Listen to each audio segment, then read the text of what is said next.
Titulares. Gobierno entregará bono a 500 familias de Chone para alimentación. Varela no irá a comparecer porque la Asamblea no es titular de acción penal alguna. Decomisan droga en contenedor de banano que iba a Europa. Se instalará un puente provisional en el kilómetro 82 de la vía Aloac-Santo Domingo. Juicio en contra de Polid será el 8 de abril en Estados Unidos.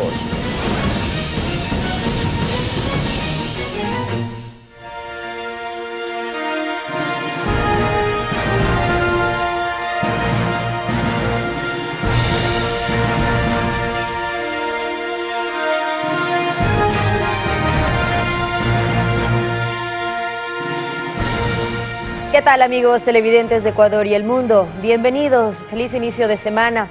El gobierno inició la entrega de bonos para las familias afectadas por las inundaciones en Chone, en el centro de Manabí. ¿Qué tal, Pedro? Buen día.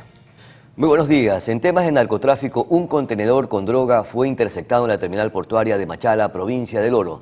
Más adelante estaremos revisando esta información. Aquí iniciamos Noticias Oromar. Y luego de que Tanya Varela, excomandante general de la Policía Nacional, se excusara de atender el llamado a comparecer de la Comisión de Fiscalización de la Asamblea Nacional, pues según describió, esa instancia no es titular de acción penal alguna. Dicha comisión se pronunció al respecto, donde recordó que una de las atribuciones del Pleno es fiscalizar los actos de las funciones ejecutiva, electoral y de transparencia y control social, además de otros órganos como la Policía Nacional. También volvió a solicitar a la excomandante su asistencia para no entorpecer la investigación que se está llevando a cabo.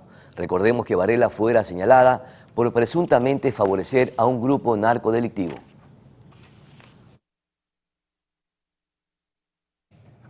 Y el informe de la proforma presupuestaria al 2024 no fue aprobado por la Comisión de Régimen Económico y Tributario de la Asamblea Nacional. Ahora dependerá del Pleno si se le da paso o no.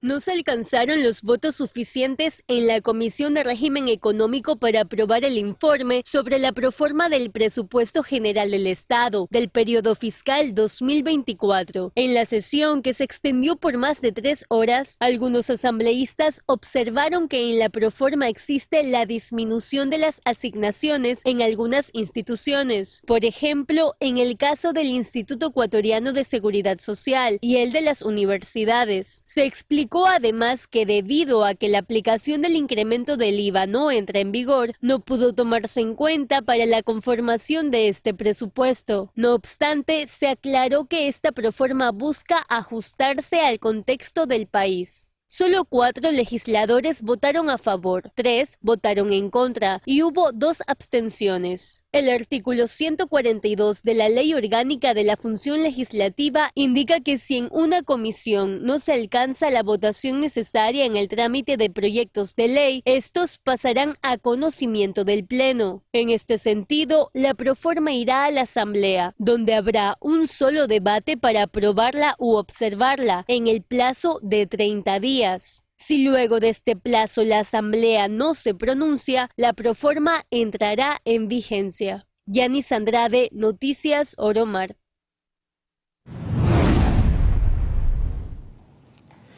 Y veamos el tema del presupuesto 2024 que no fue aprobado por la Comisión de Régimen Económico y Tributario de la Asamblea Nacional. Ahora dependerá del Pleno si se le da paso o no.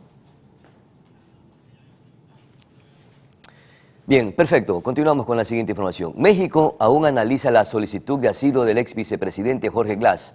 Además, ante la solicitud del gobierno ecuatoriano de ingresar a la sede diplomática y capturar a Glass, ya hay respuesta. Veamos cuál es. Es que no se puede, porque eso violaría la inmunidad diplomática de nuestra embajada. Nuestras embajadas son sitios que tienen una inmunidad diplomática muy importante. Yo creo que esto, en realidad, estamos hablando ya con el gobierno de Ecuador, creo que no proviene de una fuente oficial, porque no se puede, o sea, simplemente no se puede. Es un despropósito plantear eso. absolutamente. Las declaraciones vienen luego de que la Cancillería ecuatoriana solicitara el 1 de marzo de 2024 permiso a México para poder ingresar a su embajada en Quito y detener a Jorge Glass, ex vicepresidente de la República. Asimismo, Glass está a la espera de que se le conceda el asilo. Estamos analizando la solicitud de asilo de el ex vicepresidente, y estamos en ese proceso. No lo hemos otorgado todavía, pero tampoco se lo hemos negado. Así es que estamos en ese proceso de análisis para ver qué tanto, digamos, si en verdad, porque una solicitud, México siempre ha sido un país muy de mucha acogida para los hacinados, los refugiados, sobre todo cuando huyen de una persecución política. Eso es lo que estamos evaluando. ¿Qué tanto es una persecución política Jorge Glass? ¿Qué tanto es realmente un problema legal y de corrupción? Pues Glass está en la sede diplomática en calidad de huésped desde diciembre pasado y la Cancillería ecuatoriana ha mostrado su postura si México le da asilo a Glass. Obviamente el presidente ha sido muy claro en decir que el salvoconducto no podrá ser entregado y no se entregará. El pasado 5 de enero de 2024, la justicia ecuatoriana ordenó la captura de Glass por presunto peculado en el denominado caso Reconstrucción de Manabí. Sin embargo, ya había ingresado a la embajada. Además, el ex segundo mandatario tiene 2 sentencias en su contra por asociación ilícita y cohecho, por las cuales ha cumplido 5 años en prisión, pues se le otorgó libertad condicional. Belén Mendoza, Noticias Romar. Y este lunes 4 de marzo se oficializarán las listas de testigos en Estados Unidos en el marco del juicio en contra de Carlos Pollitt por el delito de lavado de activos. El juicio por el delito de lavado de activos que enfrenta a Carlos Pollitt, ex contralor del Estado, está previsto para el próximo 8 de abril. Sin embargo, desde el lunes 4 de marzo inicia el cronograma que se extenderá hasta el 25 del mismo mes para que las partes entreguen información. Este lunes, tanto la Fiscalía de Estados Unidos como la defensa de Pollitt deberán presentar los listados de los testigos que estarán en el juicio. Pollitt y sus abogados adelantaron que tendrán 7 testigos. La Fiscalía de Estados Unidos, por su parte, ya ha tomado varios testimonios anticipados para el juicio. Incluso, ya ha anunciado 2 pericias que se presentará en la audiencia. Según el Departamento de Justicia de Estados Unidos, Pollitt presuntamente participó en un esquema para usar el sistema financiero de ese país para lavar dinero, promover y ocultar un esquema de sobornos en Ecuador. La acusación indica que entre 2010 y 2016, el exfuncionario supuestamente obtuvo más de 10 millones por sobornos de la constructora brasileña Odebrecht. Esto a cambio de utilizar su puesto para favorecer a la empresa. Yanis Andrade, Noticias Oromar.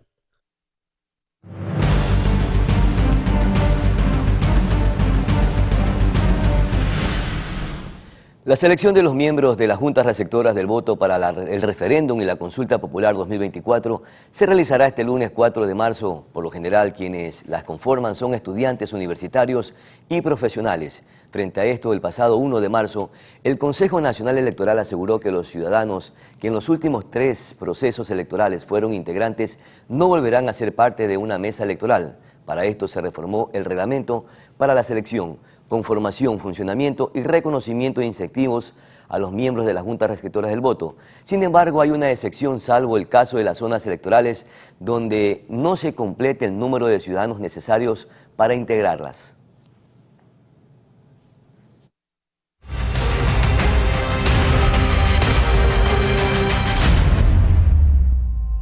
Las familias afectadas por el temporal invernal en el cantón Chone, al centro norte de la provincia de Manabí, recibirán un bono de $240 para alimentación. Así lo anunció la Presidencia de la República. Esta iniciativa se llevó a cabo con el Programa Mundial de Alimentos, Cancillería, Ministerio de Inclusión Económica y Social, Secretaría de Gestión de Riesgos y el municipio de Chone.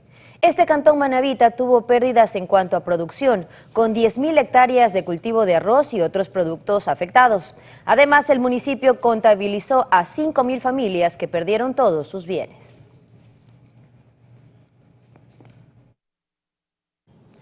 Y tras los fuertes efectos del invierno en la parroquia de Pozorja, se entregaron filtros de agua a la comunidad y así evitar que se propague la insalubridad.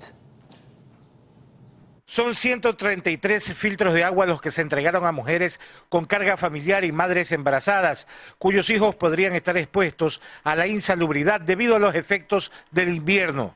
La intención es evitar enfermedades. Hemos podido coordinar con madres de familia de varios barrios de Pozorja para que puedan acceder a este beneficio y que a través de este filtro de agua ellos puedan garantizarles a sus hijos seguridad, pero sobre todo un crecimiento sano y seguro. El dispositivo está diseñado para purificar el agua eliminando bacterias, quistes, sedimentos y otros contaminantes, proporcionando así agua segura para el consumo humano.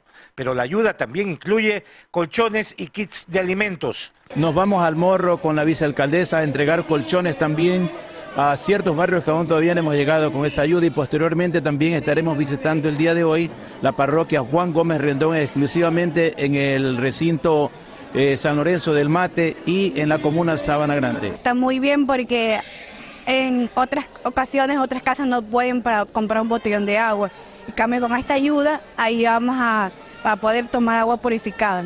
Se estima que unas 300 familias serán beneficiadas con este trabajo que bajo la coordinación de Segurepé y el municipio deberá continuar para mitigar los efectos negativos del invierno. Cristian Arias, Noticias Oromar. Y tras el colapso del puente sobre el río Leilia, ubicado en la vía Loa Santo Domingo, a causa de la creciente del afluente, el ministro de Transporte y Obras Públicas, Roberto Luque, anunció que instalará una infraestructura provisional. Luque adelantó que el lunes 4 de marzo acudirá a la zona para definir detalles y atender las necesidades viales de la provincia. Sobre este tema, el COE de Santo Domingo sesionó el sábado y domingo y resolvió que se realizará un informe técnico de la estructura de la plataforma. En la isla Fernandina del archipiélago de Galápagos, el volcán de la Cumbre volvió a presentar actividad luego de 7 años. Erupción del volcán La Cumbre en las Islas Galápagos. El volcán registró en la noche del sábado una emisión de gas que alcanzó los 3 kilómetros de altura, según informó el Instituto Geofísico de Ecuador. La cumbre de 1.463 metros de altura se encuentra en la deshabitada isla Fernandina, y es el volcán con la mayor tasa de recurrencia de erupciones en el archipiélago. Las autoridades recomendaron a los turistas permanecer alejados si los flujos de lava ingresan al mar, debido a que se pueden producir explosiones pequeñas y la liberación de gases tóxicos.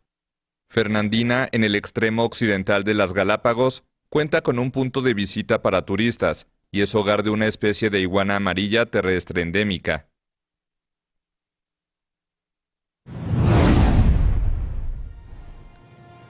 Momento de una pausa comercial, amigos televidentes, ya regresamos con más noticias. Pedro, en Nueva York, el presidente Daniel Noboa entregó becas para ciudadanos ecuatorianos. Eso lo comentaremos al volver de la pausa. También estaremos conversando con el asambleísta Carlos Vera Mora del Partido Social Cristiano sobre los procesos o juicios que se realizaron la semana pasada en la Asamblea Nacional. Los procesos y la presunta politización de la justicia. De eso estaremos conversando de inmediato. Ya regresamos.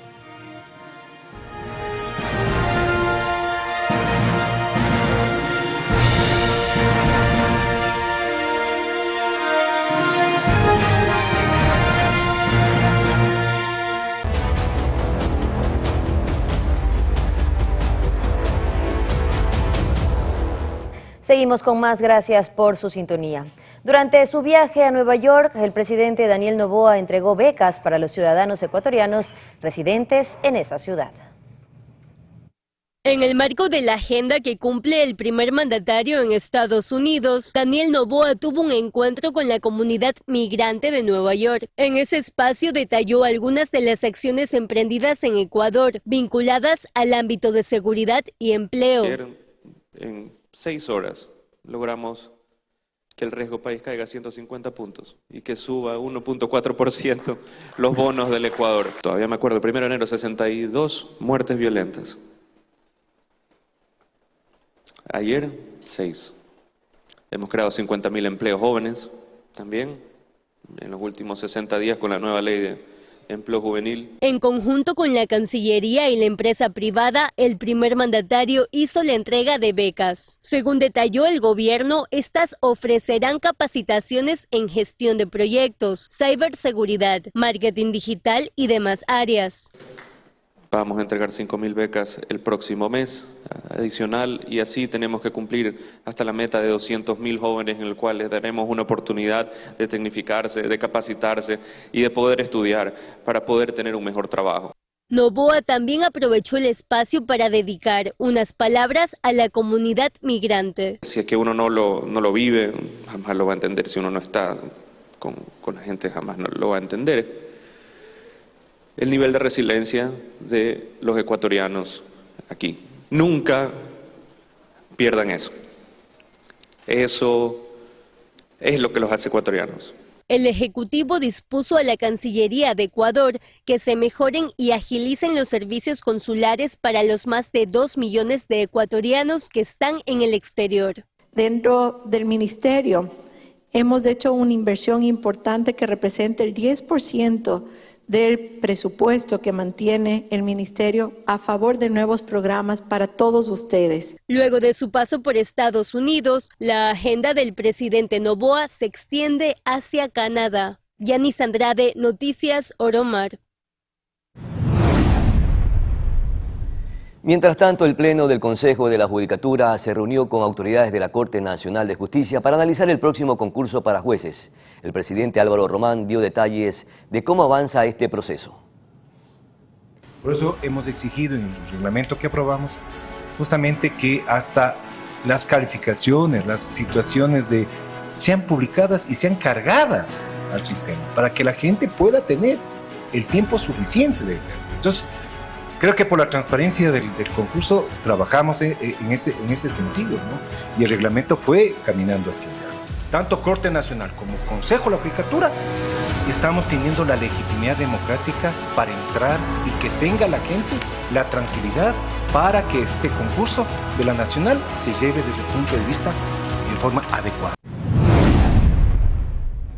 Con la finalidad de evitar la especulación en los precios de los víveres de primera necesidad, se ejecutaron controles en los locales del mercado de la Caraguay al sur de Guayaquil. Personal de la Dirección de Justicia y Vigilancia, en coordinación con la Intendencia del Guayas, ejecutó un operativo de orden y control en el mercado Caraguay. En dicha intervención se verificó el cumplimiento del listado oficial de precios de los productos de primera necesidad.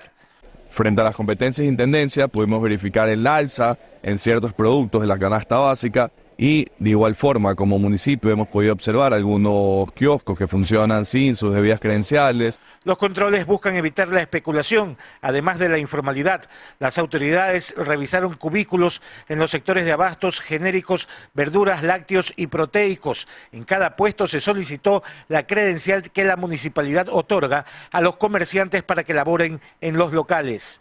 Hemos recibido muchas denuncias, inclusive de alquiler de puestos, de una forma en la cual funcionan otras personas quienes no sean los titulares de los puestos. Estoy de acuerdo que se hagan esos controles. Hay muchas personas que compran día a día y cuando uno va al mercado hay un precio, después otro precio. Entonces el control está, que vengan a hacer control todos los días para poder ahorrar más que sea ahí.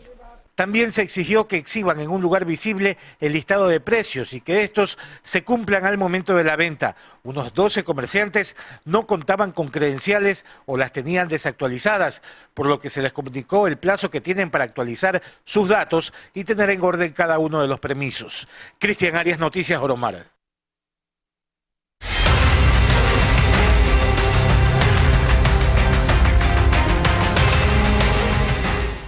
Cuatro muertes violentas se produjeron en Durán en las últimas horas. Tenemos más detalles en la siguiente nota. La muerte se posó sobre el sector conocido como Las Canillitas, en Durán. La acción de los sicarios ha dejado una impresión de terror en los habitantes.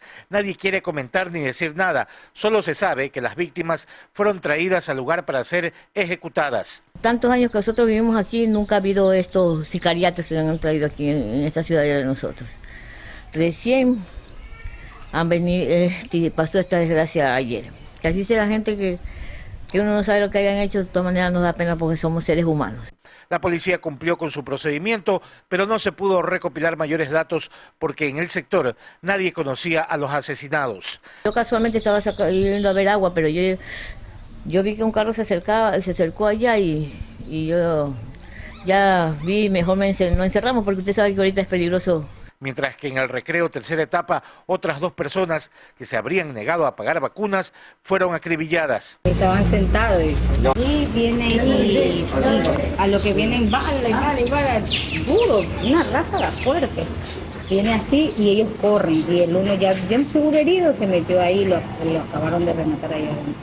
Los cuerpos del conductor de un tanquero y de su ayudante fueron llevados al laboratorio forense en Guayaquil. Familiares evitaron dar declaraciones. Cristian Arias, Noticias Oromar.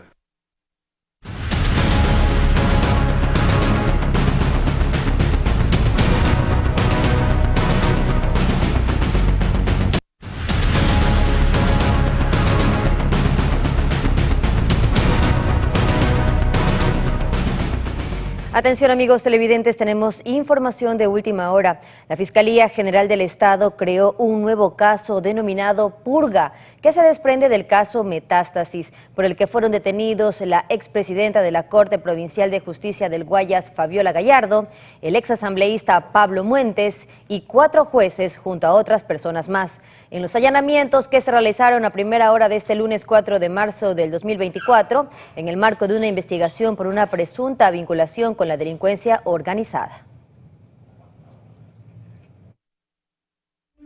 Ecuatorianas y ecuatorianos, hoy, en coordinación con el eje investigativo de la policía, hemos ejecutado un operativo que se desprende de los hallazgos del caso Metástasis y que le da continuidad a la depuración que requiere el país en este momento. El caso denominado Purga investiga un presunto delito de delincuencia organizada en el que continuamos trabajando en esta limpieza de las instituciones del Estado, que tiene como fin buscar mejores días como nación. Contamos con elementos que evidencian la necesidad de sanear el sistema judicial para librarnos de la corrupción y de la profunda descomposición estructural de la que hemos sido testigos estos últimos meses. Forman parte de esta estructura un exasambleísta, la expresidenta de la Corte de Justicia de Guayas, varios jueces de la misma Corte, así como personal administrativo de la dirección del Consejo de la Judicatura de la misma provincia, por lo que es mi responsabilidad informar que formularé cargos contra los aprehendidos de este operativo en las próximas horas, quienes han permitido que la política legislativa, la justicia y el narcotráfico trabajen de la mano, atentando directamente a los intereses de las y los ecuatorianos.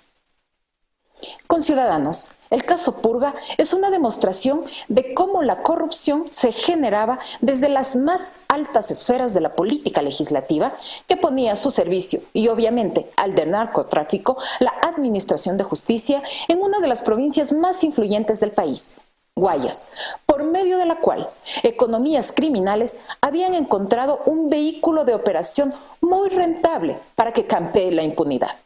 Por lo tanto, después de la radiografía que significó el caso Metástasis, ahora empezamos a sanear los espacios que fueron tomados, porque la justicia no debe ni puede ser un espacio para el narcotráfico ni la corrupción.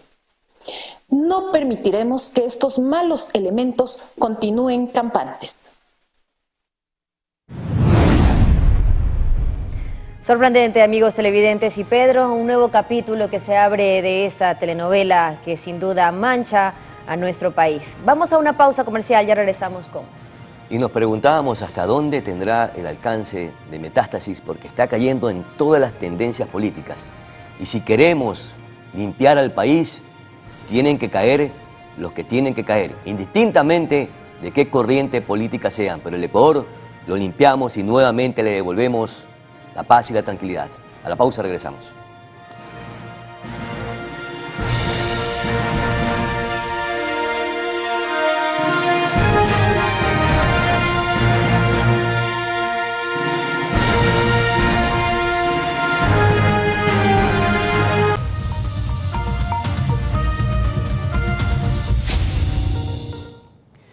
Ya está con nosotros el asambleísta Carlos Vera Mora, precisamente para conversar alrededor de los juicios políticos y de la presunta politización de la Justicia. Y es que la semana anterior, efectivamente, en la Asamblea Nacional se destituyó y censuró a dos ex vocales, un ex vocal y un vocal del Consejo de la Judicatura. Muchísimas gracias, asambleísta. ¿Por cuáles de las 4 causales se destituyó al vocal, el doctor Fausto Murillo? No le pregunto por el doctor Juan José Murillo, porque él solamente tiene una sola causal.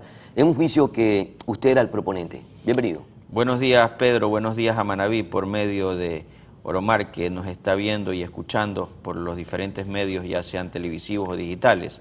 En efecto, la semana pasada la Asamblea Nacional se pronunció respecto al juicio político en donde este ciudadano en calidad de asambleísta por la provincia de Manabí, dentro del procedimiento parlamentario correspondiente, fue el proponente e interpelante del juicio político contra un ex vocal, el doctor Juan José Murillo, y un actual vocal, el doctor Fausto Murillo Fierro. Dentro de esas causales estaba la arrogación de funciones, el tráfico de influencias, el no cumplimiento de la homologación salarial a favor de los empleados judiciales y algo muy importante para Manabí, el incumplimiento de la entrega del Palacio de Justicia de Portoviejo. Dentro de esos acontecimientos pudimos expresar durante 2 horas y 1 hora en la réplica todos los elementos que nosotros logramos recabar y sostener para efectos de que 102 asambleístas se pronuncien a favor de la censura y destitución de los 2 exfuncionarios del Consejo Nacional de la Judicatura. En el caso del doctor Fausto Murillo, ¿por cuál de las 4 causales que usted citó fue destituido, censurado y destituido? Al doctor Murillo se le adecuaron las 3 últimas causales. Esto es arrogación de funciones, incumplimiento de la homologación salarial en su periodo de presidente del Consejo de la Judicatura y sobre todo el tema del incumplimiento de la entrega del Palacio de Justicia de Portoviejo. Todas ellas mientras él estuvo en calidad de presidente del Consejo Nacional de la Judicatura. Horas antes del juicio, o días antes de este proceso en el que compareció efectivamente el doctor Fausto Murillo, no se lograban los votos para la censura y la destitución. ¿Cómo lo lograron a última hora? Bueno, un juicio político no es distinto a un juicio ordinario. Dentro de esos acontecimientos fue muy importante la capacidad que se tuvo para efectos de expresar las pruebas de cargo ante el Pleno. Recuerden ustedes que este proceso se ventiló primero en la Comisión de Fiscalización. Y en la Comisión de Fiscalización, evidentemente, no estamos todos los asambleístas, estamos el interpelante, los interpelados y los 9 asambleístas que constituyen la Comisión de Fiscalización. Sin embargo, como lo establece el procedimiento de la Ley Orgánica Legislativa, se procedió a realizar la exposición en el Pleno mediante los mecanismos que da la ley para ese proceso y evidentemente las pruebas que nosotros logramos reproducir, tanto videográficas como pruebas testimoniales y documentales, fueron de elementos suficientes para que 102 asambleístas se pronuncien por la censura y destitución. Entonces, si usted me pregunta respecto a lo que pasó el día anterior, en efecto, los asambleístas no habían tenido todavía conocimiento de la prueba en sí. Porque había hasta indecisión de los mismos asambleístas del Partido Social Cristiano, las 6 y aliados. Bueno, las 6 y aliados siempre tuvo un proceso orientado a la situación de lo que nosotros habíamos logrado recabar como pruebas. Sin embargo, era muy importante y respetando además el derecho a la defensa que constitucionalmente se tiene, se escuchó las pruebas de cargo y de descargo, elementos suficientes para tomar la decisión que concluyó con la censura y destitución. Hubo algunas especies de suspicacias alrededor de este proceso de juicio político, como por ejemplo llamar a un juicio a un ex vocal que ya estaba destituido, no era justamente para ir a la casa de el vocal que estaba en funciones y que fue censurado y destituido en este juicio que usted propuso. Recordemos algo importante, el Pleno de la nueva Asamblea de este periodo me encargó a mí la interpelación de este juicio político. Este juicio se inició en el periodo anterior. Evidentemente, dentro de esos elementos, dentro de la capacidad legislativa y calidad legislativa que tiene la Asamblea Nacional, como lo establece el procedimiento, tenía que encargarse a uno de los asambleístas actuales, como en efecto ocurrió, tomando en consideración que quienes iniciaron este juicio político fueron 2 asambleístas anteriores en los cuales no salieron reelectos. Dentro de esas condiciones, procedimos a recabar toda la prueba, a reproducir y en la práctica a reiniciar la sustanciación dentro de la Comisión de Fiscalización, y es así que tomamos esa decisión. Ahora, respecto a la orientación y sobre todo la orientación y por sobre todas las cosas la decisión de los partidos políticos, fue fundamental la prueba que se estableció como prueba de cargo.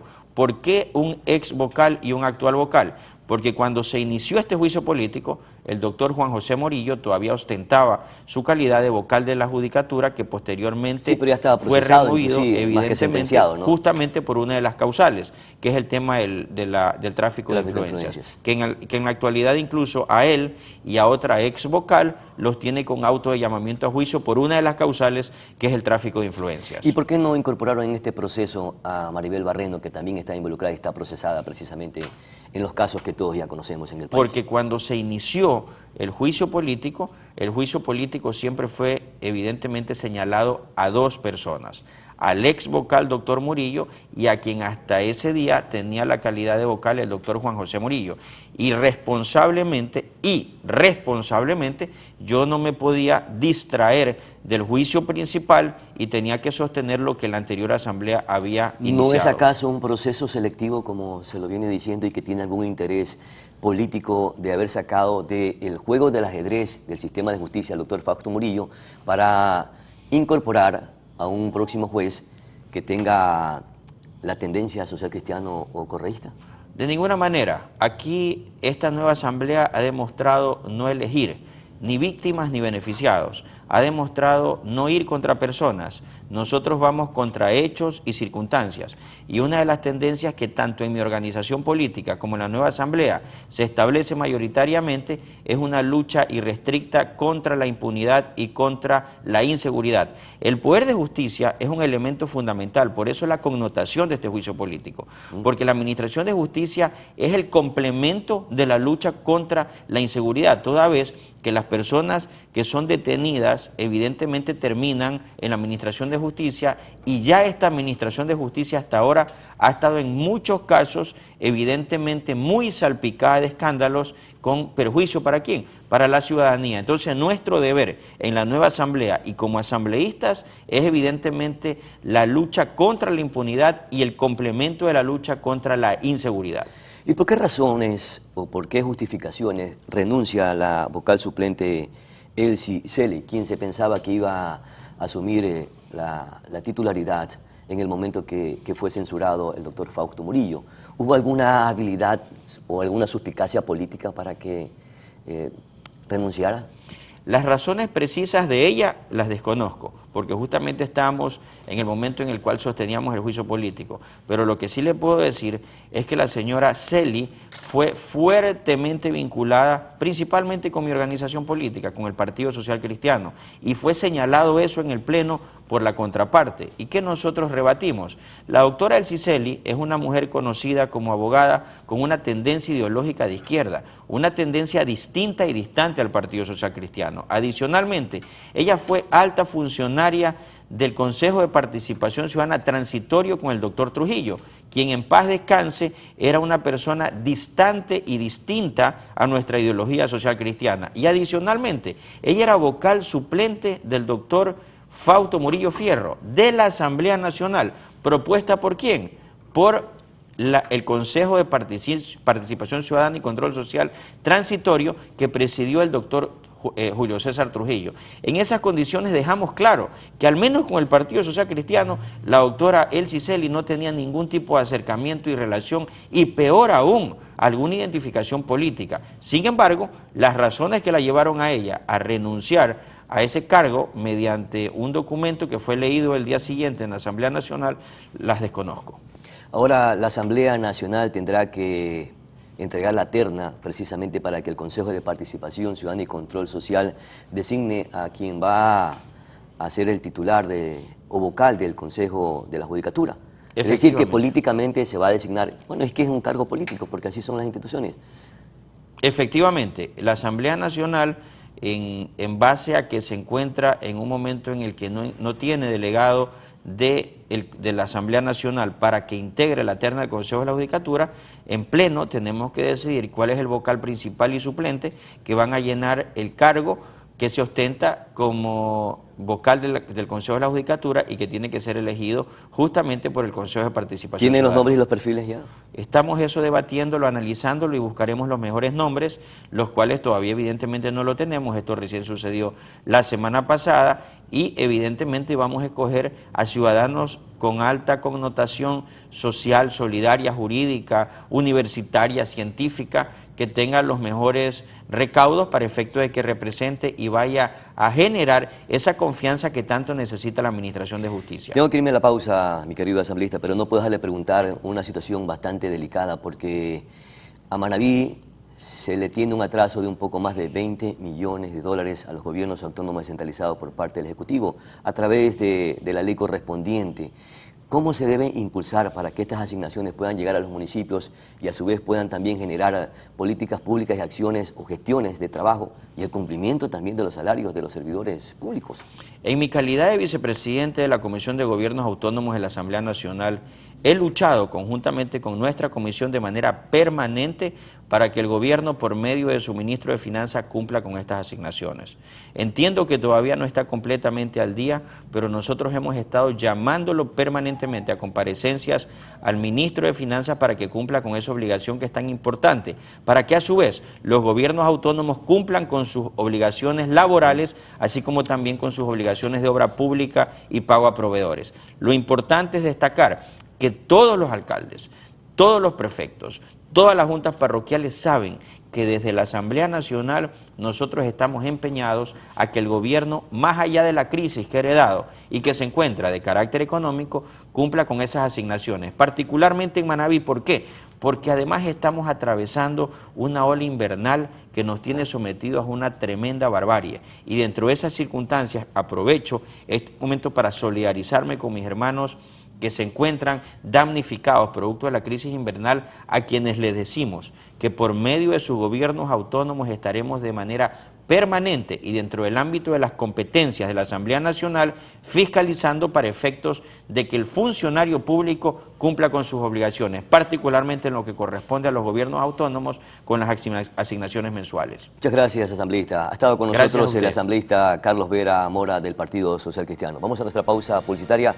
Ya retornamos con mucha más información. Muchas gracias, asambleísta.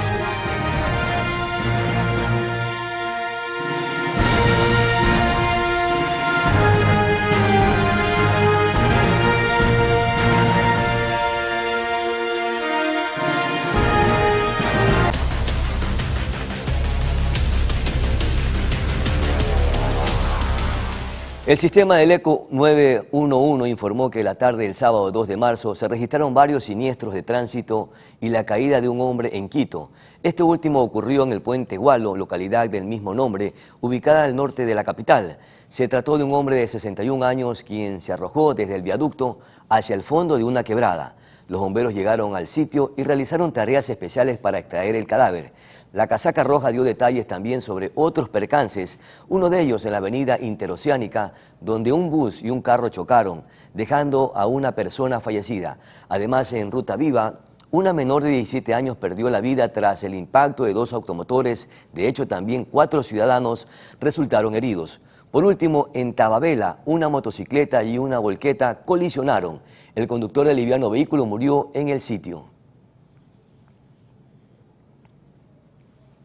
Y tenemos más información. 2 personas que viajaban en una motocicleta murieron luego de ser impactados por un bus urbano en el norte de Guayaquil. Fue alrededor de las 8 de la mañana, la hora en la que se produjo el violento choque. Las imágenes captadas por cámaras de seguridad muestran el impacto mortal que un bus de la línea 123 hace contra los ocupantes de la moto. Y es que al parecer resultó inevitable para el chofer del bus, pues los ocupantes de la moto se habrían pasado por alto la señal de un disco pare. Claro, ya no es culpa del bucetero, pero ahí le dañan la semana al bus. ¿Sí o qué? Los cuerpos quedaron tendidos en la calzada, en una muerte casi instantánea para el varón que conducía la moto, mientras que la mujer fue llevada en grave estado a un hospital. Hasta el cierre de esta edición no se había confirmado su deceso. El chofer fue detenido por la ATM y conducido a la Delegación de Tránsito para las investigaciones que señala la ley. Pero lo más no hicieron ni frenado, lo que pasa es que los vi ya acá se botaron así de golpe. Ya no le puedo ni porque más frené ya no. Claro, muy pesado el carro igual, muy pesado, no frena. 40 y pico de años que yo tengo, siempre sigo con droga atrás, pero no, así ya no puedo hacer más, pues si se cruzan de golpe, pues. Según los moradores del sector, constantemente se producen accidentes y choques en ese tramo de la Miguel H. Alcíbar que conecta la Plaza de Añín con la Avenida Orellana y por ello soporta un flujo vehicular intenso. Piden a la ATM mejorar la señalética a fin de evitar más accidentes. Cristian Arias, Noticias Oromar. Y con la información deportiva estamos cerrando este espacio noticioso. De nuestra parte, muchísimas gracias, que tengan una excelente semana. Buenos días, felicidades.